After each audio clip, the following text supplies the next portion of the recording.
goes with the flow. He goes with the flow. Yeah. Not like flow in Quantic House. Oh, let's hope not. Gosu Hwangsin is of course our blue.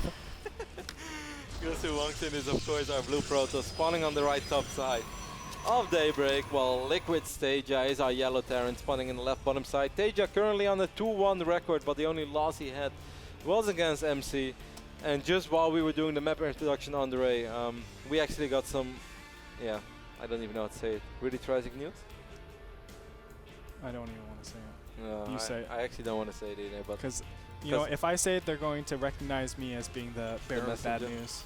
Yeah. Okay, well, for today, I will be the bearer of bad news. MC versus Vibe, a game that I was super excited for. Was supposed to be almost a live game. They were supposed to start at 6 p.m. Vibe was there, MC was not there.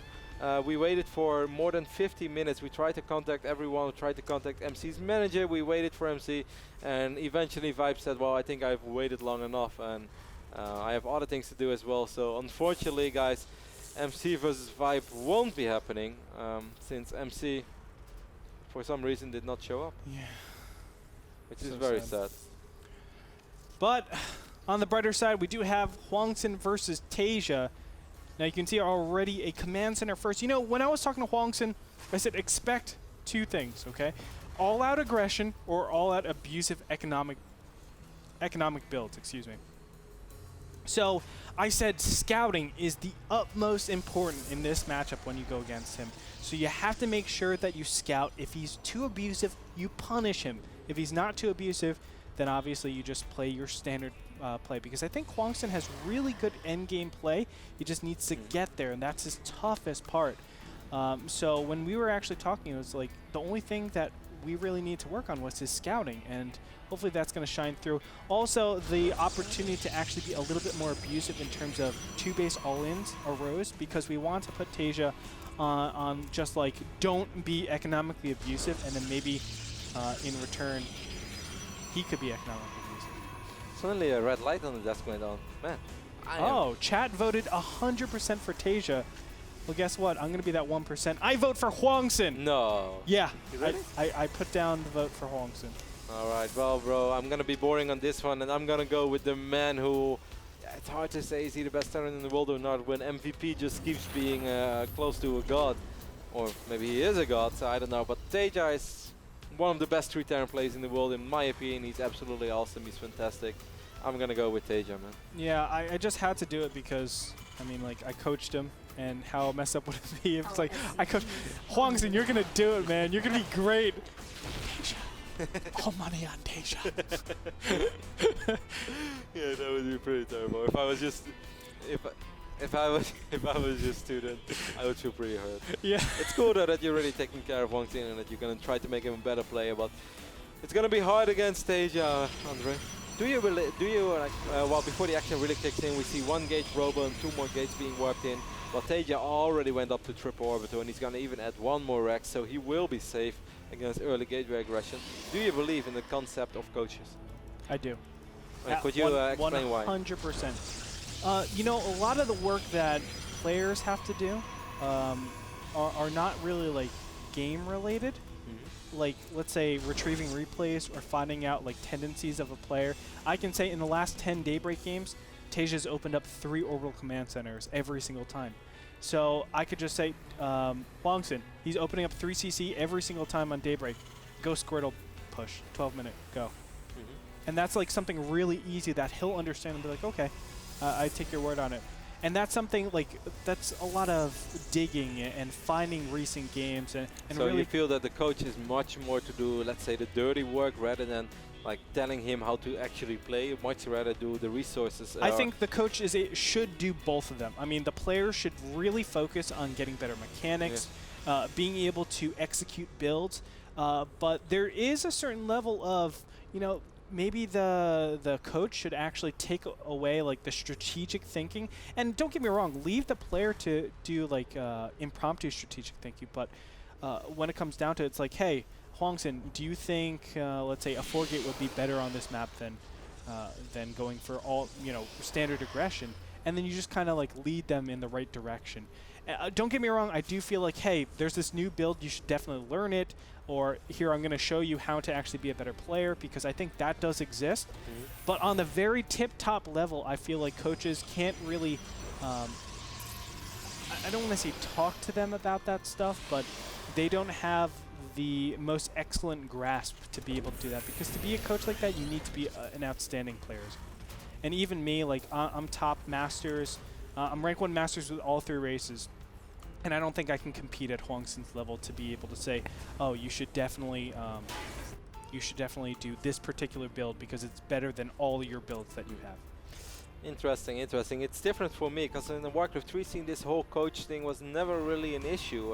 The best players in the world, they never lived in team houses, and they never lived, well, there were team houses, and they did go to Korea for juniors and stuff, but yeah, this whole coaching thing has never been a Warcraft 3 thing, so it's hard for me to really believe in that, but well, I do believe in it after I've seen the things in StarCraft Root War, and I think it makes sense in a lot of situations, but I also still think there are situations where I really don't think it actually matters if you have a coach. But don't you think in Warcraft 3 the amount of builds were significantly less? Definitely. And it actually impacts you. It's more so about your micro, right? Yeah, it came down to micro and just standard game knowledge and feeling, which I felt that a coach could never bring you. Yeah, and I feel like if you're actually training out micro, being that degenerate worker and just grinding that out as much as possible is the best way to do it, you know? The most practiced player I felt in Warcraft 3 is going to be the one that wins it. And that's why I feel like, you know, these players could play in an environment where they're kind of secluded, but StarCraft, I think that's a very different thing, and you have to actually because there's actually much more knowledge that will help you win games rather than your actual skill. There's 10 times more deviations. Because to some degree, it's also a much more random game. I know that people don't like to hear that, but it's just true. In Warcraft 3, the same players pretty much almost always won. There's been a period where I think Robbie won like 6 out of 7 tournaments that he participated in. Well, that's never going to happen in StarCraft, not even MVP. And Hwangsin doing a really powerful build here. I really like this. Double Forge, it's going to be a 1-1 timing? Yeah, it looks like it is, but Taeja does have the capability. Has to be careful. Ooh, wow. So there are no stalkers in this, so Taeja doesn't have to be super, super careful. But what Taeja does want is at least 1 medevac out on the field, but he's going to put 4 down. And what this is going to accomplish is that counterattack, that back attack, buying a little bit of time. You can see these Colossus not actually engage against the bunkers. And that actually gives time for Vikings to come out, or even that second starport to come out. He's working off double starport soon with double reactors. So all that Taeja needs, Andre, for himself is, let's say, 45 seconds from now, and then he's going to have about 8 Vikings, as he already has 4. 2 more are in production. Maybe he can even go up to 10 Vikings, and that would be enough to deal with this push. It's very weird that it's a 1-1 with double Forge. Yeah, I don't know if I'm too keen on that, but Hwangsin still performing it so well. You can see only 4 Vikings out in the field. If he targets those down, what does Taeja have to actually combat this? Oh, look at the force field. So many Marines are so clumped up as the Colossus get some shots up there. But the Marauders are really posing a serious threat. He's focusing down the Vikings. But actually, I think this is starting to look okay for Hwangsin. Yeah, I think Hwangsin has just won it. I mean, there are no Vikings on the field. The Stalker count is way too high, and Hwangsin's just going to move into the natural. The third base is there for his pickings if he so chooses to. Hwangsin doing the perfect build against a triple command center opening. And you can see going into the production line. Stalkers right now. I mean, you see it all the time in DVT. As soon as the Zerg gets into the production line, it's over. It's basically the same concept for Protoss versus Terran. I mean, this is a very, very unwinnable position for Taeja. Well, there's one Colossus so low on HP. If the other Colossus falls, I still feel anything is possible, despite him losing a lot of SCVs already. He's on triple orbital. There's 3 Vikings remaining, actually. Hwangsin has to be a little bit careful, no? Yeah, he does, but I mean, so many SCVs have been cleaned up. If you look at the income tab, 50 to 30, it doesn't really matter. Now he's into the line, only 3 barracks. You don't have nearly enough production to actually keep up with this. Hwangsin, he's going to take game number 1, and this is beautiful. I'm going to actually talk about this because, well, I'll talk about this afterwards, but this is the exact build that I was saying Hwangsin should do on Daybreak against actually Ryung, which is next week's matchup. Because 3 orbital command center is so common on Daybreak to do some sort of like Squirtle-esque push. It was a 1-gate robo, double gate add-on, and then immediately dropping the robo bait to get those Colossus out as quick as possible, since every second counts, of course. Hwangsin is going to end up, I think, losing all of these stalkers in the main base. Might be able to pick off a few marauders. Yeah, I mean, it's going to be very, very minor. And good micro overall from Taeja. Yeah, He's beautiful gonna micro. pick it up and kind of dodge some of the stalker fire. But you know, when it comes down to it, when you're on one single barracks, what can you really do? And Taeja, he's staying in the game because he's a trooper, man. But there it is, GG. And Hwangsin takes game number 1. That's a really big surprise. So, you did call it, Andre. You did call it. Let me go ahead and talk about this. The reason why 3 orbital command centers are so common on Daybreak is because of the open spaces, and also it's very far away. And 3 orbital command center, it's kind of hard for Protoss to actually judge that. But I said, Hwangsin, you know Taeja's a little bit economically abusive. Go ahead and do something like 1-gate robo, because you're not really expecting any 2 barracks or 4 barracks pressure. Go 1-gate robo.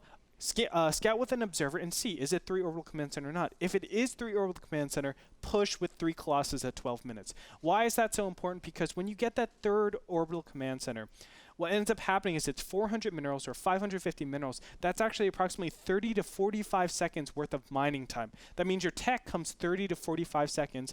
And if you want to do the math and everything, what ends up happening is if you get 4 medevacs, you have at most 2 Vikings by the time that 12-minute push comes out. And 2 Vikings against 3 Colossus, Rotterdam, you know what's going to happen. And if anything, what we've seen as well from Taeja is that he likes to open up just 1 tech lab and then double reactor on those racks. It's very marine heavy, which of course plays right into the cards of a guy who wants to push as quick as possible with Colossus. That's right. When the marauder count is low, Colossus are heaven. Only 2 shots on a marine kills it, and that's why it's just so powerful. As well. He clumped up so many marines together. Yep. Beautiful game by Hwangsin, and I think that you helped him quite a bit, Andre, because you were spot on. Unfortunately, you won't probably be on the front page of Reddit. You're not the Apollo, but those were really good calls. No. But anyway, we're going to go to a short commercial break. When we come back, game number 2 between Hwangsin and Taeja. That was brought to you by Go to My PC. You can go over to nasl.tv/go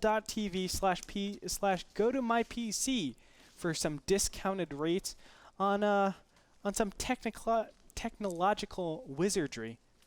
Again, nasl.tv/go to My PC. When we come back, game number 2, as I said, don't go anywhere.